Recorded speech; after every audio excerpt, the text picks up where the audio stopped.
Magandang oras mga kababayan na mga kagulimboy. Meron tayong nahiram na video kay Mike Abi. Kudos kay Mike Abi. Ito pa rin ay tungkol sa dalawang karakter, si Kerwin at Richard Gomez. Ang isa ay nagsabi na pangit ang script, pangit ang acting. Ang isa naman ay nagsasabi na overacting. Kaya ito, at merong magandang payo si Mike Abi kay Goma para hindi nalalaki ang issue na ito. So atin muna panoorin ang video bago natin bigyan ng reaksyon. Umiinit po itong issue kay Richard Gomez at Kerwin Espinosa. Si aktor, politician na Richard Gomez.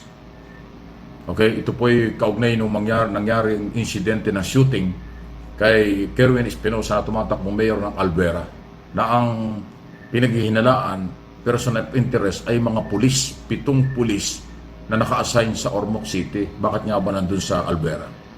Sabi ng kabila, guilty ka ba? Huwag kayong guilty. Hindi naman kita inaakusahan. Ang sabi ko lang, politiko, may kaugnayan sa politika ang pagkakabaril sa kanya.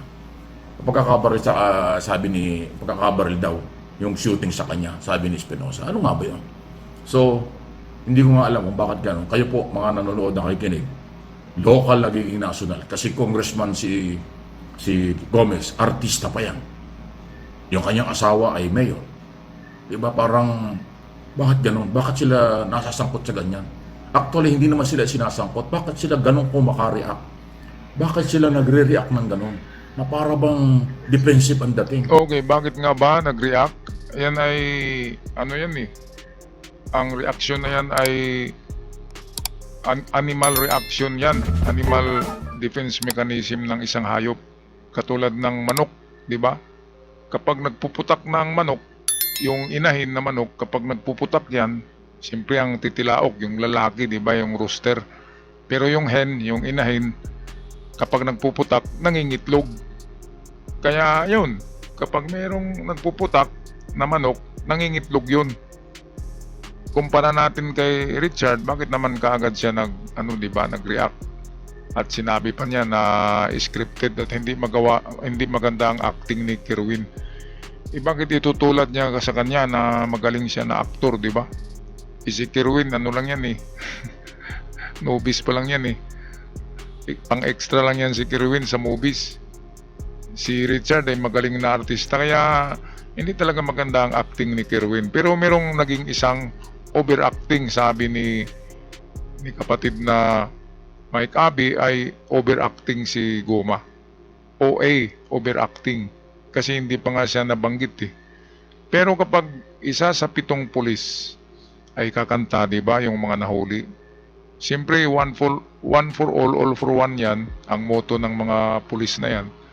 Pero kapag merong isa diyan na nagipit at wala nang makain ng pamilya dahil sa nakulong, ay kakanta talaga yan at magiging state witness. Kapag nagiging state witness ka, ay ang kaso mo dyan ay bababa, di ba?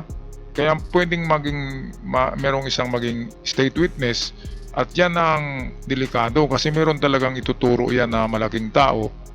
Dahil sino nga ba ang bumili ng mga armas na yun? Mga bago yun at walang rehistro. Ibig sabihin gagamitin talaga yun sa private army, di ba? Kasi kung baril ng pulis ang gagamitin, malalaman ang islag nito sa ballistic test.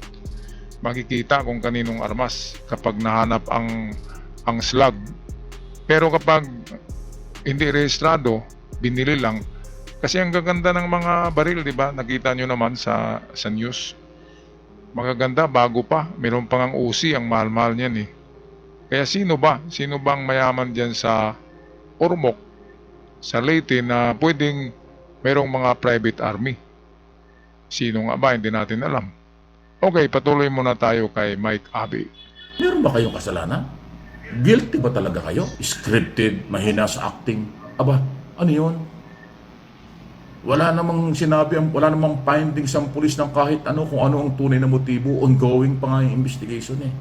Bakit ikaw ang sinasabi mo acting? So ang motibo dyan, drama? Ang motibo dyan, paawa? Ganun ba yung gusto mong palabasin? Kasi sabi mo, scripted acting. Ano bang purpose ng parang sinarili mo?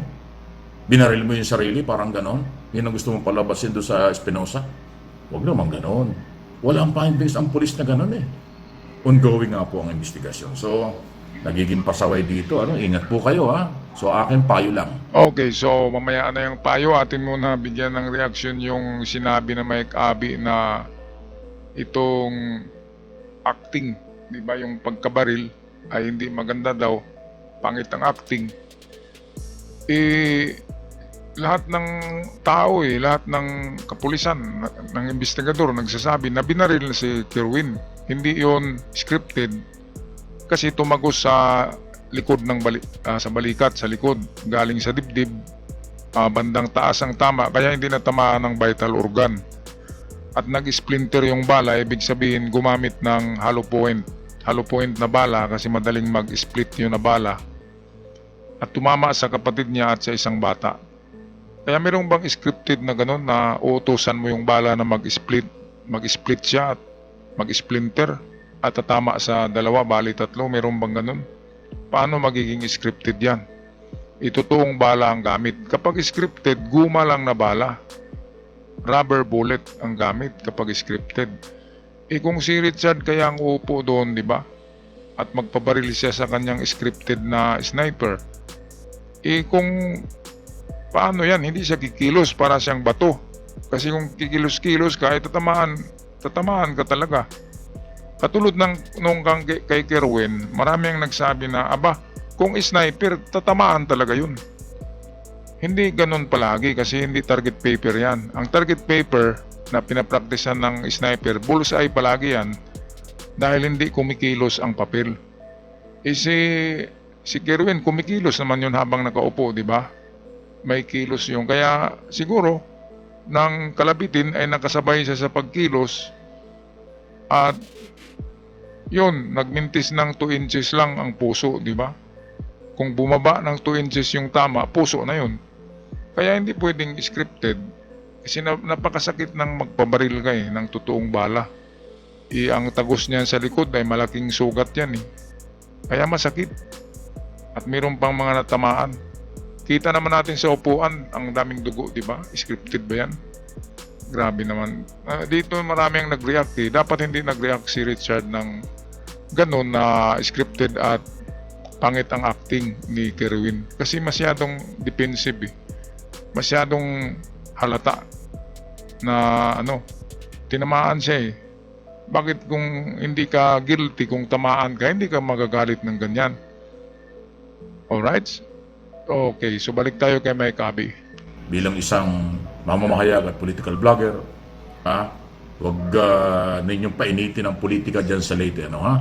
Mag-i-eleksyon tayo, ilang linggo na lang, bigyan natin ng karapatan ang lahat ng butante dyan sa Leyte.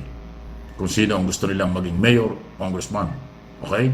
Huwag takutin, huwag daanin sa kung ano-anong impluensya. At sa lahat ng lugar sa buong mundo, especially ang mga OFW ngayon ongoing na yung absentee voting. Buti lang hindi nyo kandidato itong mga ito kasi ang mga absentee voting, ang iboboto lang ay yung mga gustong senador at saka isang party list. Yung mayor, congressman, district congressman, mayor, governor, down to councilor, hindi yan sakop ng mga OFW. Pero tayo na nandito sa Pilipinas, iboboto natin kung saan tayo nakatira yung local and national candidate. Kaya dapat huwag tayong padikta, huwag tayong palinlang, huwag tayong pabula, huwag tayong pabudol doon sa mga nanggagamit. Ilagay natin ang sa tingin natin ay karapat-dapat may kakayanan. Hindi yung makasarili, hindi yung puro utang na loob at kung ano-ano lang.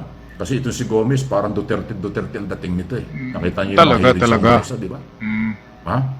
Kahit nung si Espinosa ay magpunta ng hearing, kinakalaban niya, kinukontra niya So yung pala may mainit na local politics sa kanila. Ayan. Ay lumaki ngayon dahil nga merong nagtangka sa buhay ng Espinosa. Nabaril nga sa dibdib ang tama. Sa palagay ko ay mga kababayan, lalong lalaki ito na issue Kasi yung 7 pulis, sasabihin ko, isa talaga diyan ang maghuhudas at magtuturo na, di ba? Ingunguso niya. Dahil kapag magigipit, kung makulong sila, di ba? Kaya kung para hindi makulong, mag-state witness na at merong ituturo talaga yan. At diyan sasabog ng mga puwet ng ituturo, di ba? Kasi Napaka ano na yan na ano yan, grabe. Masisira ang pangalan ng nag-utos dun.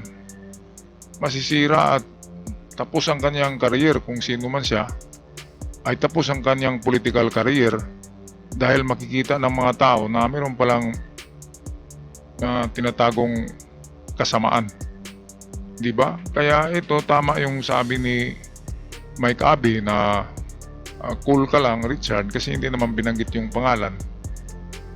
At wag masyadong overacting. Yun nga, wag nang mag-react ng masyado dahil hindi pa naman binabanggit ang pangalan.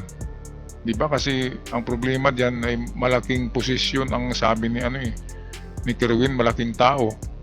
Kung tingnan natin si Richard, 'di ba? 6-footer yan, malaki rin yan na tao, 'di ba? Pero malaki talaga ang posisyon ni Richard kasi congressman eh. At si Lucy ay mayor. Baka ang mga anak niyan sa susunod ay magiging mga politician din kasi congressman at mayor. At baka sa ilang taon lang ay hawak na nila ang buong Ormoc. 'Di ba? Congressman at mayor eh. Napakaswerte na tao to si Richard, galing sa artista lang nagiging congressman eh. Dahil kay Lucy Torres yan. Dahil mayaman na pamilya at sikat. Kaya nagkaganyan ang ni Richard. Ang problema ngayon kay Goma, baka nalasing sa kapangyarihan, 'di ba? Iba kasi kapag nalasing eh.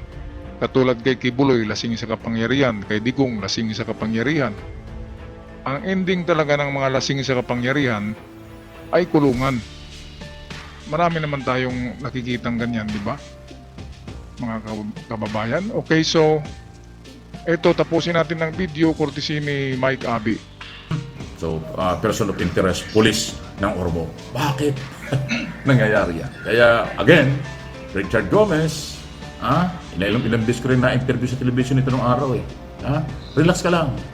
Baka makakita ng dahilan ng pulis na imbestigahan ka kasi overacting ka. Sa tingin ko, overacting ka sa issue nito. Ayan, so wag mag-overacting, Guma, kasi mahalata eh. Wag mag-overacting, poker face lang, poker face. Anyway, kung hindi ka talaga sangkot dyan, the truth will set you free. Walang mangyayari kapag hindi ka sangkot, hindi ka magalit, hindi ka mag-react, diba? Kasi wala eh. Hindi ka sangkot dyan eh.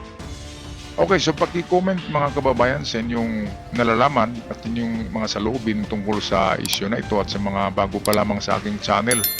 Nakabisita, huwag kalimutan mag-subscribe para palagi tayong updated at malaking tulong ang pag-subscribe sa ating channel. Hanggang sa muli, paalam at ingat ang lahat.